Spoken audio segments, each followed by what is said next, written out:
Ayan, so yan guys. So maghapon sa kalsada. So dito kami ngayon guys sa Barangay Macario Dacon, GMA Cavite. Piso wifi ni Ma'am Siang. So sa kanya ay ano yan, corrupted yung memory card kaya connecting. Tapos yung ibang antenna hindi gumagana. Yun yung aayusin namin ngayon. Ongoing yun. Pino-format na namin yung memory card kasi hindi na po binabasa, and then check na lang, troubleshoot na lang yung antenna. So yun yung ginagawa namin. So yun. So kanina po nasa Naik area kami ay sa may ano, Malainin Bago. Yun. So yun.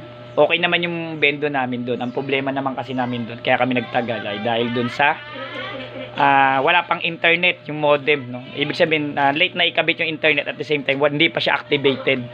So bumili kasi yung isang kliyente natin doon ng bendo, wala pa siyang internet connection.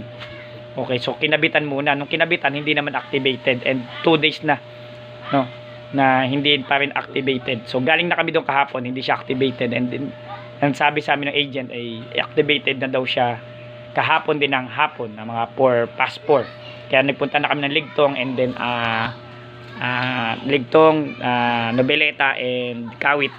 And yet siyempre assuming na sabi kasi sa akin ay okay na. Pagdating namin ng pagbalik namin kanina umaga, halos from 9 AM o 10 AM hanggang 2 PM wala talaga siyang internet. So wala tayong magagawa doon. So syempre hindi gagana yung bendo ng walang internet. So pagkatapos po nito dito sa Macario Dacon ay diretso na po kami ng San Lorenzo Ruiz. So mga hindi ko pa Dasmariñas. So sa mga hindi ko pa madaanan, pasensya na po. So by schedule lang talaga tayo.